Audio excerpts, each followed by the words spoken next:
Hi guys, so we are going to continue on with our covenants. And the last covenant that we are going to come to is the Davidic Covenant. Now, there is a lot that happens from the time that Moses goes into the desert with the Israelites and the time of the Davidic Covenant, but I'm just not going to cover it right now because I don't feel like it applies with the lesson I'm trying to specifically teach you. So from the book of Ruth to basically the end of the Old Testament, we're hearing about David. David means beloved one. Now, the prophet Samuel at this time, he goes to Bethlehem, which means house of bread, and that's eventually where Jesus is going to be born, which I think is funny because God basically makes a little play on words here with house of bread, but we'll talk about that next week. But Samuel the prophet, he goes to Bethlehem to look for the new king. At the time that the Israelites had arrived to the promised land, they were governed by judges, and then they decided they didn't want a judge anymore. They wanted a king. The prophet had warned them, you do not want a king because a king can be very domineering, not fair. He can oppress you at any chance that he wants, but the people kept saying, we want a king. So Saul was king at this point, and Samuel is going to find a new king, a just king, a right king, somebody who's going to treat the people correctly. So he goes in search, and eventually he finds David, who's the youngest of his siblings. There's something really neat that happens in the Old Testament because customarily the firstborn son is like the family raves. That still happens today in a lot of cultures where the firstborn son is seen as this amazing prize. Like the girls are kind of cast aside and the second-born boys aren't as important, but that firstborn son. But here God chooses the youngest and the meekest of all the brothers to be the king. And he really does. He becomes this amazing king politically and religiously. And some of the things that David does is he establishes Jerusalem as the capital of Israel. And that is immensely important. Another thing he does is he takes the Ark of the Covenant and brings it back to this central point of the community. Now, the Ark of the Covenant, when the Israelites were walking in the desert for 40 years when they were wandering, Moses was given instructions to build this ark by God. And it was essentially a mobile temple. The temple was like the central point for the Jews at this time. Well, it still is a central point. But the temple was a central focus of the Jewish community, and not having a temple was really debilitating for them. The Ark of the Covenant served as that temple. Within the Ark of the Covenant were the two stones that the Ten Commandments were written on, manna, which is what the people were fed when they were wandering in the desert. It's referred to as the bread from heaven because it basically came down from heaven. The Israelites would gather it up, and that would be their food for the entire time they wandered. It's this heavenly meal. And then Aaron's rod. Aaron is the brother of Moses, and that rod had been used during the plagues of Egypt. So David he was the king of the 12 tribes of Israel. And in 2 Samuel 7 is where we are given the covenant established between David and God. Now, God establishes this covenant, and he promises David that from your seed, the Messiah is going to come. And then he also says, a son will build God's temple, and the son will be the son of God and rule Israel forever. Now, this is something that when the Jewish people heard this, they already felt that the Messiah was going to have to be a descendant of Abraham, and now the Messiah also has to be a descendant of David. So when it comes to us finding out about Christ, which again, this will be next week, he has to be a relative, a blood relative of Abraham and a blood relative of David.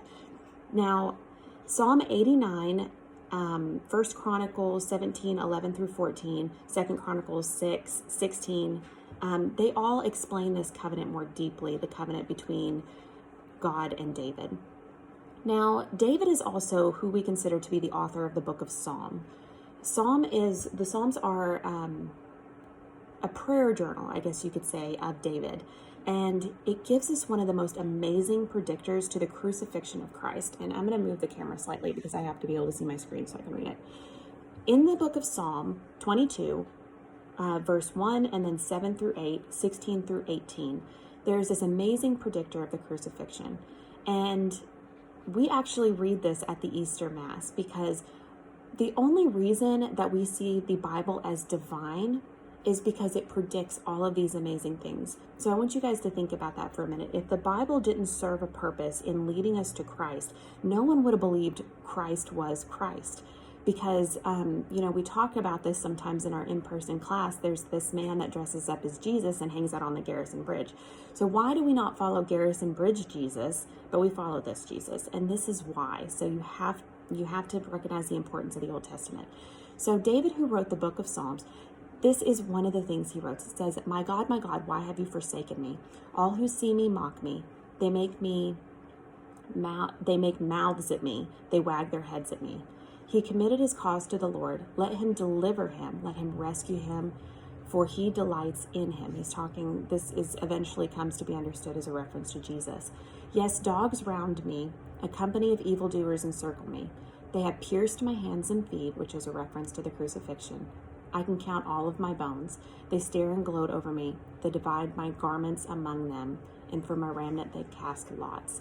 Now, we know that this happens to Jesus. After he is stripped naked and sent to be crucified, the soldiers gamble for his cloak. And this is one of the things that eventually points us to Christ. Now, just true to form for all of the people, all of the human people that had covenants with God, David also has a really deep sin that he commits. Now, women at this time, they had to ritually cleanse. So if they had their period or if they had intercourse, they had to ritually cleanse.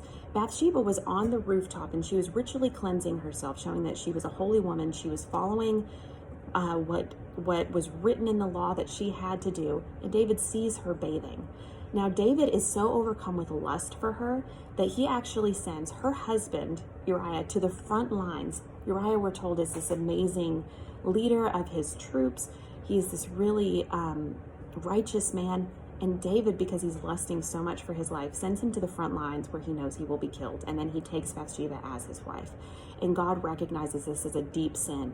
And David is told, you will not build my temple, but your son will build my temple. This, again, is a huge thing because the temple is the central focus of life for the Jewish people. Now, and so Solomon, who is David's son, does eventually build a temple for God. One of the things we learn about Solomon, who had built this beautiful temple that his father had mapped out, Solomon then goes and builds himself a house, a palace, and he makes it 10 times more grand than the temple he built for God. So, true to form, us people, we keep screwing up. Now we're going to move on to the book of Daniel. There is not a covenant with Daniel, but Daniel is extremely important because, again, why do we buy into this Jesus character being the Messiah? Has to be a descendant of Abraham, has to be a descendant of David, and then Daniel gives us a timeline. So the book of Daniel predicts when we can expect Christ to come. Daniel was a young Jew. He was taken into captivity by King Nebuchadnezzar, and eventually Daniel becomes a dream interpreter for King Nebuchadnezzar. And these dreams show us when we can expect Christ to come. One of the dreams that Nebuchadnezzar comes to Daniel and needs interpreted is a dream of these animals, these wild animals doing battle. And if you have any interest in reading the full text of this, because I'm going to summarize it, it's in Daniel 7. Now, the first beast that comes into power is a lion with wings, followed by a bear, followed by a leopard, followed by just a great beast with horns. Daniel interprets this and he tells him that these are kingdoms. These beasts represent kingdoms that will come into power and fall away from power. The lion is representative of the Babylonian kingdom. The bear is representative of the Persian kingdom, the leopard, the Greek kingdom, and the fourth beast is the Roman kingdom. Who defeats these beasts, but in the dream that Nebuchadnezzar has, is, we are told, one like a son of man that comes on the clouds. This is something that when the Gospels were written, again, alarm bells would be going off in the Jews' heads, because Jesus is called the Son of Man 80 times in the Gospels. The Gospels, Matthew, Mark, Luke, and John, which we know are the books of when Christ was alive up to his death and resurrection. So what we are being told here is kingdoms are going to come to pass and fall, and during the Roman kingdom, that is when one like a son of man is going to come from heaven on a cloud. So when you have to understand too that when the Roman powers were in leadership and they knew that this is the time that it is predicted they are going to be overthrown, this is one of the reasons the hunt for Jesus as an infant is so hostile and violent. But we will again get to that. Now, when we move on to Daniel 9, verses 24 through 27, we're actually giving years that we can calculate out to know when Christ is going to come. So it's very difficult to understand, but again, you can read it, Daniel 9, 24 through 27. But essentially what it tells us is in 490 years, that is when the new ruler will come to pass. And what it is said in the book of Daniel is that he receives his dominion, his glory, and kingship, and nations of people in every languages are going to worship him. His dominion is everlasting, and it will never be taken away from him. His kingdom will never be destroyed. So again, kings were like, oh crap, this guy's going to take over and no one's ever going to be able to defeat him. So Daniel gives us a timeline. Basically the timeline maps out to 490 years from that point. 490 years from that point, which is 457 BC. So we always referred to this in school as before Christ, which is not actually what it meant. But 457 years. So that 457 years elapses, or 490 years, I'm sorry, from 457 BC elapses, and it brings us to 33 AD, which is the crucifixion of Christ. So when the new kingdom is established and the person in power will never be overthrown. So I will leave you here in our 12-minute video, a little longer than normal, but this is what is going to bring the Jewish people to understanding, like, oh my gosh, he really was the Messiah. We'll get into more of that next week. But this is going to conclude our Old Testament trek. I hope that it helped you understand why we keep the Old Testament and why the Old Testament is so important to us, because without the Old Testament, Jesus would have been just some other individual claiming to be God. But this is what tells us that, no, he really was the real deal. So have a great week, and I will see you next week.